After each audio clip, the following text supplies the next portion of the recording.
নমস্কার বন্ধুরা, পূজারিনীর রান্নাঘরে সবাইকে স্বাগত জানাই। আজকের আমার রেসিপি দই কাতলা।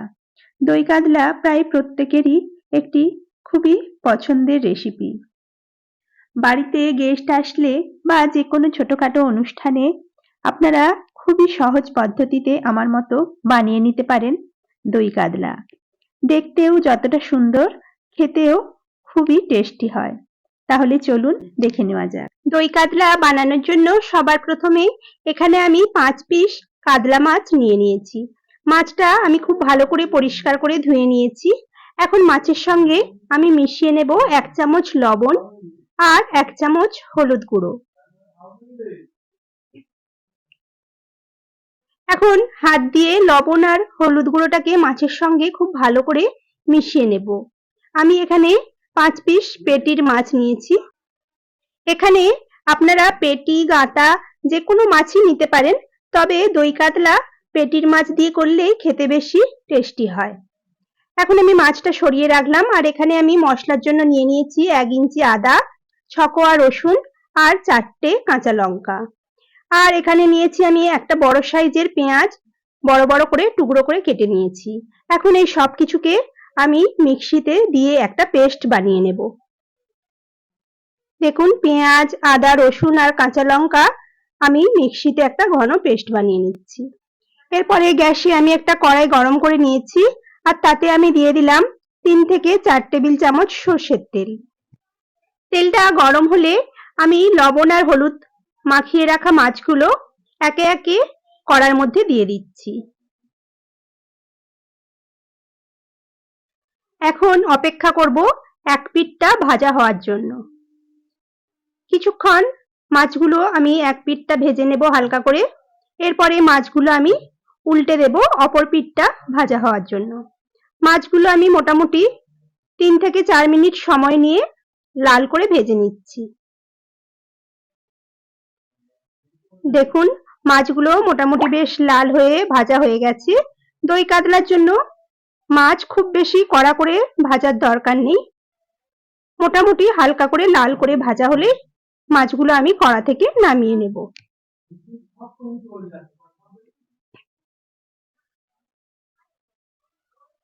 দেখুন, মাছগুলো খুব ভালো করে ভাজা হয়ে গেছে।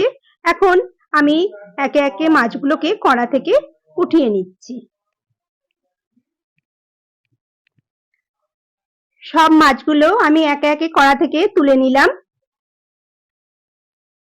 এখন এই তেলের মধ্যেই আমি ফোড়নের জন্য দিয়ে দিলাম 1 চামচ গোটা জিরে, একটা গোটা তেজপাতা, 2টো শুকনো লঙ্কা আর কয়েকটা গোটা গরম মশলা। এরপরে ফোড়নটা হালকা করে আমি একটু ভেজে নেব। এরপরে দিয়ে দিলাম বেটে রাখা আদা, রসুন আর পেঁয়াজ, কাঁচা লঙ্কার পেস্ট। এখন মশলাটাকে আমি খুব ভালো করে কিছুক্ষণ সময় নিয়ে কষিয়ে নেব। দেখুন, মশলাটা আদা, রসুন, পেঁয়াজের কাঁচা গন্ধটা চলে যাওয়া পর্যন্ত আমাদের খুব ভালো করে কষে নিতে হবে। এখন আমি একে একে গুঁড়ো মশলাগুলো যোগ করব।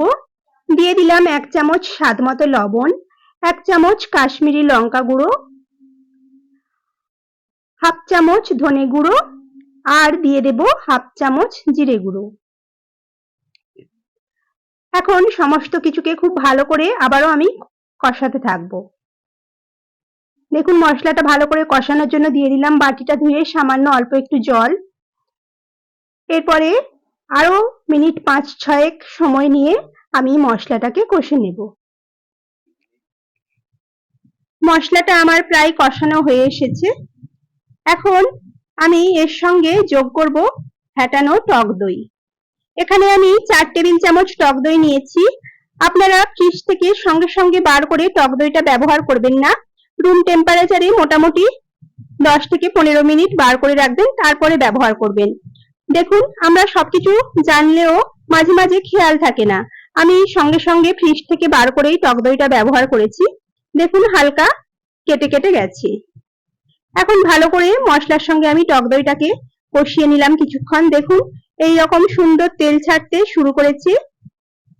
আমি আরো একটু নাড়াচাড়া করে নিচ্ছি মশলাটাকে। গ্যাসের ফ্লেমটা এই সময় একদম লোতে রেখে আমি রান্নাটা করছি।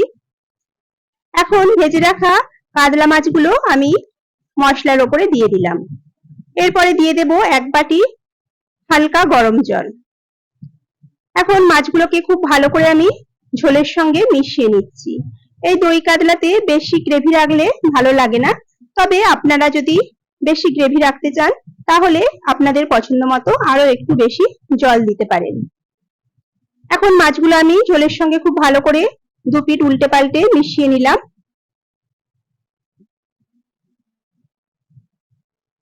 এখন সবশেষে আমি ওপর থেকে দিয়ে দেব 2টো চেরা কাঁচা লঙ্কা। এরপরে ঢাকনা দিয়ে আমি মিডিয়াম ফ্লেমে 5 মিনিট ফুটিয়ে নিচ্ছি। দেখুন ঢাকনাটা খুলে আমি দেখিয়ে দিচ্ছি 5 মিনিট পরে দই কাতলাটা কত সুন্দর দেখতে হয়েছে, আর চারিপাশে অল্প অল্প তেল ভাসতেও শুরু করেছে। এইভাবে একবার দই কাতলা বানিয়ে দেখুন, খেতে খুবই টেস্টি হয়। মাছটা আমি আর বেশি ফোটাবো না, এইরকমই গ্রেভি রাখবো।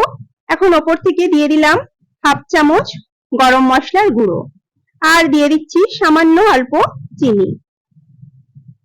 ভালো করে একবার মিশিয়ে নেব সবকিছুকে। আপনাদের আজকের আমার রেসিপি কেমন লাগলো সেটা আমাকে কমেন্ট বক্সে জানাবেন। ভালো লাগলে একটা লাইক, শেয়ার ও সাবস্ক্রাইব করে আমার পাশে থাকবেন। আমি দই কাতলাটা একটা প্লেটে সার্ভ করে নিয়েছি। এখন গরম গরম ভাতের সঙ্গে পরিবেশন করে নেব।